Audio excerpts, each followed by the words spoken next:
شیر کو جنگل کا بادشاہ کہا جاتا ہے اور یہ ایک محاورہ اور ثقافتی علامت ہے جو مختلف وجوہات کی بنا پر مختلف تہذیبوں اور معاشرتوں میں قائم ہے۔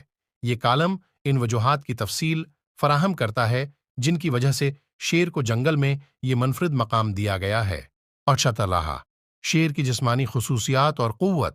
شیر کی طاقت اور جسمانی ساخت اسے جنگل کے دیگر جانوروں سے ممتاز بناتی ہے۔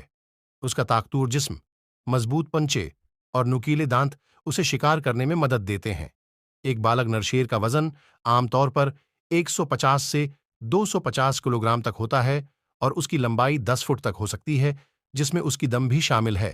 اس کی قوت اور رفتار کا مظاہرہ کرتے ہوئے شیر تقریباً 50 میل فی گھنٹہ کی رفتار سے دوڑ سکتا ہے اور 36 فٹ تک کی چھلانگ لگا سکتا ہے۔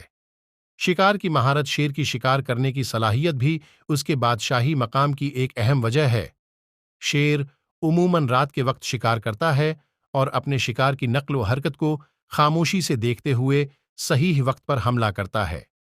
شیر کے شکار کی حکمت عملی میں ٹیم ورک بھی شامل ہوتا ہے، خاص طور پر مادہ شیروں کے گروپ جنہیں پرائیڈ کہا جاتا ہے میں۔ یہ پرائیڈ اکثر مل کر شکار کرتی ہے جس سے شکار کے کامیاب ہونے کے امکانات بڑھ جاتے ہیں۔ ان کی شکار کرنے کی یہ مہارت انہیں جنگل کے دیگر شکاریوں سے ممتاز کرتی ہے۔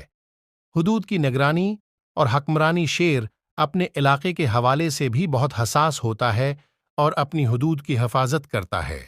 شیر اپنے علاقے کی نشاندہی کرنے کے لیے مختلف طریقے استعمال کرتا ہے، جیسے درختوں اور پودوں پر اپنے پنجے مار کر نشانات چھوڑنا اور اپنی خوشبو چھوڑنا۔ اس کا مقصد دوسرے شیروں اور جانوروں کو اپنے علاقے سے دور رکھنا ہوتا ہے۔ یہ حدود کی نگرانی اور حفاظت کی صلاحیت شیر کو ایک قدرتی حکمران بناتی ہے۔ ثقافتی اور ادبی اہمیت۔ شیر کو مختلف تہذیبوں اور ادبیات میں بادشاہت اور طاقت کی علامت کے طور پر پیش کیا گیا ہے۔ قدیم مصری تہذیب میں شیر کو سورج دیوتا را کے ساتھ منسلک کیا گیا اور اسے تحفظ اور جنگ کی علامت کے طور پر دیکھا گیا۔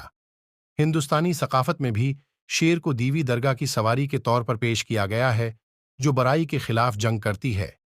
اسی طرح مغربی ادبیات میں بھی شیر کو جنگل کے بادشاہ کے طور پر پیش کیا گیا ہے، جیسا کہ سی ایس لیوس کی مشہور کتاب دی کرونیکلز آف نارنیا میں شیر اسلان کی شکل میں شاندار وجود اور روب۔ شیر کی دہاڑ اور اس کا روب بھی اسے جنگل کے دیگر جانوروں سے ممتاز بناتا ہے۔ شیر کی دہاڑ تقریباً 5 میل تک سنائی دیتی ہے اور یہ اس کی موجودگی اور طاقت کا اعلان ہوتا ہے۔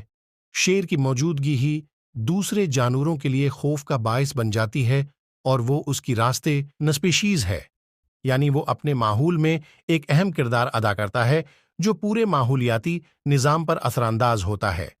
شیر کی موجودگی سے شکار کی آبادی کو کنٹرول میں رکھا جاتا ہے، جس سے جنگل کا توازن برقرار رہتا ہے۔ نتیجہ: شیر کی جسمانی خصوصیات، شکار کی مہارت، حدود کی نگرانی، ثقافتی اور ادبی اہمیت، شاندار وجود، حیاتیاتی برتری اور ماحولیاتی کی کردار سب مل کر اسے جنگل کا بادشاہ بناتے ہیں۔ یہ وجوہات صدیوں سے انسانی ذہن میں قائم ہیں اور مختلف ثقافتوں میں شیر کی بادشاہی مقام کو مزید مضبوط کرتی ہیں۔ یہ تمام عوامل مل کر شیر کو نہ صرف جنگل کا بادشاہ بناتے ہیں بلکہ اسے ایک علامتی اور حقیقی حکمران کے طور پر پیش کرتے ہیں۔